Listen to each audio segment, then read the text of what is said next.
What's up, lovely people? Marwan Gaming here, and today I'm bringing you the Sun Wukong Wave of Light build for Torments, and this is an updated version. As you can see, my character looks really weird. I removed the gems, I removed boots, and all the green gems that I had in the gear.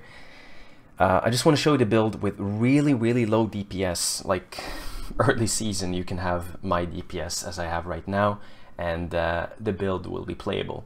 So just quickly gonna go through like priority stats that you want on your gear and show you the skills quickly, and then we're gonna jump into a torment rift just to show you how the build works out with low DPS, and let's get right into it.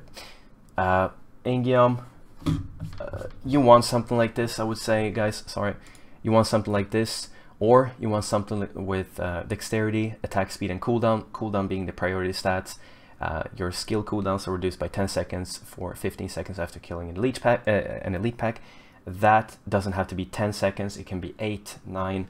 It still works.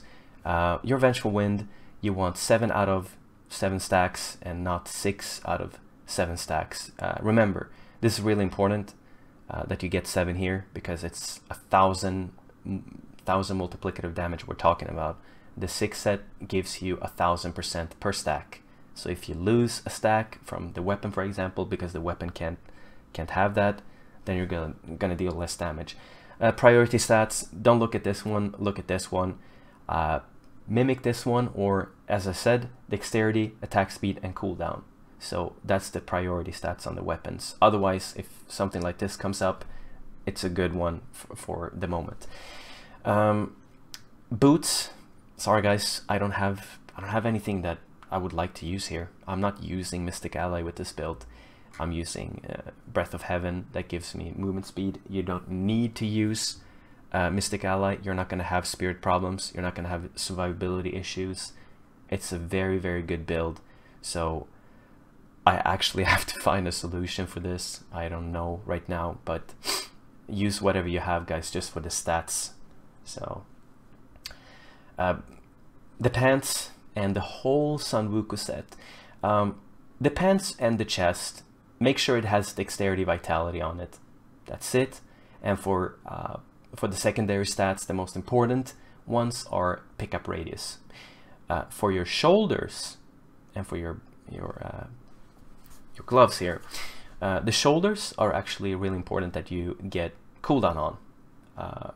Area damage as well will be great, because you don't need the vitality on these shoulders anyways. The toughness will be, you'll see in the rift when I show you the build, it will be great. So for the gloves, I would say attack speed, crit, and cooldown, and pickup radius, most important. If you can't get something like that, then next best option would be, where do we have them? Next best option, something like this. Dexterity, crit, cooldown will be great, and pickup radius. For your amulet, fire, crit, or dex, crit will be great. Other than that, just try to get something like this. If you're struggling, just take like a useless Sun Wukong piece that you're not gonna do anything with, and go here, go to page 4, and just roll till you get a good amulet. It takes 10 DBs and 10 Forgotten Souls, and once in a while you'll get either, you know, really good gloves or a really good amulet. And I'm just gonna show you that you will eventually roll an amulet, or you will eventually roll. As you can see, look, I got one with cold, which is the wrong stats, but yeah, it's crit, dexterity, so it's still really good. Or you can roll fire, crit, and dexterity. Anyways, let's just show the rest of the gear. You need a Spirit Stone, obviously. This will make it so that your Wave of Light attack will be ranged, otherwise it will be melee range. Like the cast animation will be melee, but the range will be huge anyways.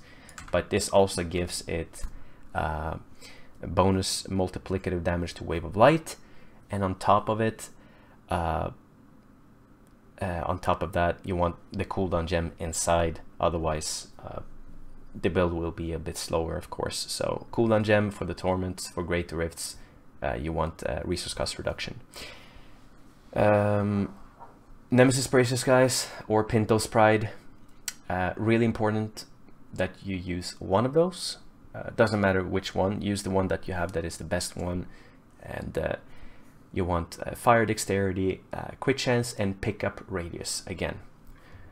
For your belt, this is really important actually. Doesn't matter so much what stats it has, just make sure that it's a gold wrap, and if you can get pickup radius, awesome. This one rolled with int, so I had to roll the intelligence into dexterity to get some more damage. So these two works perfect, like the synergy is perfect. Every span with Boon of the Hoarder, and of course gold wrap. So on gold pickup, you gain armor for 5 seconds, and you'll get a lot of gold. And it also makes it so that you can empower more rifts. Empowering means that you can get one more gem up when you do great rifts, for example. So it's really important. Every time, like each time you pick up gold, you get pickup radius, and also from the Boon of the Hoarder, it's going to make it so that every single enemy will give you gold. Doesn't matter, it will give you gold. It only works for torments though. So also gives you movement speed, and when we talk about the Stone of Jordan, something like what I have here, Fire Quit 1, it always rolls with elite damage, but fire damage is not like guaranteed. Stone of Vengeance makes it so that you get humongous damage. Really good gem for this build. So make sure you use Stone of Vengeance and use Bane of the Trapped, so you get more damage. Pinto's Pride here will make your Bane of the Trapped proc, so it's going to slow the enemies, and you're going to get the Bane of the Trapped to give you more damage. So in Incense Torch of the Grand Temple, this is a two-handed weapon, and I mean, it has to be in the cube, so it doesn't matter. It gives you more damage, and it lets you it reduces this spirit cost for Wave of Light, so that you can dish out more bells. And the Ring of Royal Grandeur to make it so that you can have 5 pieces, and it's going to reduce the amount of pieces you need to reach that 6 set. Anyways, skills: Wave of Light, Explosive Light, Breath of Heaven, Zephyr to give you that movement speed, Sweeping Wind to give you Inner Storm to give you Spirit Regen, and then Mantra of Conviction, Annihilation, so that you get some movement speed. This is going to kick in almost all the time, not always, but it will be up a lot. Quicksilver, Dash and Strike Quicksilver is super good, gives you 1 more charge, so super awesome. And as you can see, you gain a charge every 8 seconds and can have up to 3 charges. Like this will be up almost all the time, so it's super awesome. You can dash like a madman through the rift. Sorry for bumping the mic. Epiphany Insight. This is not Desert Shroud. Desert Shroud gives you 20 spirit per second instead of 45, as you can see here, and Desert Shroud gives you 50% damage reduction. So you just want the spirit regen. Seized Initiative. So really good. This will be up almost all the rift, and 30% attack speed is super good for a build like this. The bells do attack slow, as you can see, and it takes a lot of spirit, but with this one up, as you can see, yeah, you're not gonna have spirit problems. Momentum to give you a little bit more damage. Beacon of Ytar to further give you more cooldown reduction, and then near-death experience. If you know sometimes you mess up, you're not having gold rep up, for example.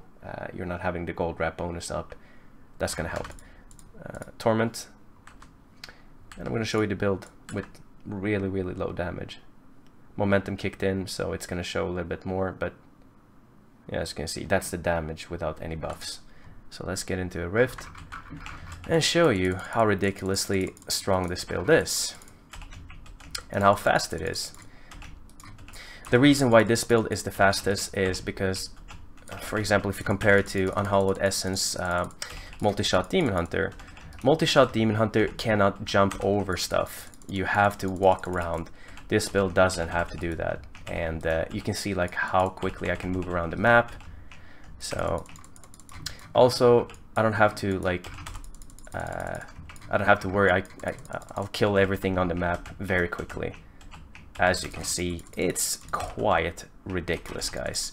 If you also get an open map with this build, it is really good. But yeah, you can see how quick it was, and this is with low plebish damage. You know, boss takes a little bit extra time here because of my low damage, but that was it. Really nice build, really fun to play. It's like Unhallowed Essence Multi-Shot, but quicker. Like the movement is quicker, but it's really as fun. I really enjoy playing this build. I really like to play the Unhallowed Essence as well, but like, yeah, if I want to farm keys, this is the build I go with. I am using all my Paragon points, of course, and I do use the Sages set. I think the Sages set, if you're going to use that, as I said before, I think you do need to use what's it called? I think you need like 16,000 dexterity to make it work. I'm not 100% sure, guys, but I think, yeah, you need 16k dex, otherwise it's not gonna work. So I tried it before in 16k dex, and you can run the Sages set. So guys, thank you so much for watching. Let's set a like goal of 3 likes, and I wish you a good day or night. Thank you very much for watching, guys. I hope you enjoyed the next season a lot. There's a lot of cool and awesome builds out there for, you know, Crusader got buffed, Demon, everything got buffed, literally. So you're gonna probably have a lot of fun next season, guys. I'm gonna play Monk, Necromancer, and Demon Hunter. So we'll see. Maybe I'll decide to play Barb even. I don't know. I have no idea at the moment, but I hope you guys have a lot of fun. See you guys later. Thank you so much for watching, by the way. Peace, everyone.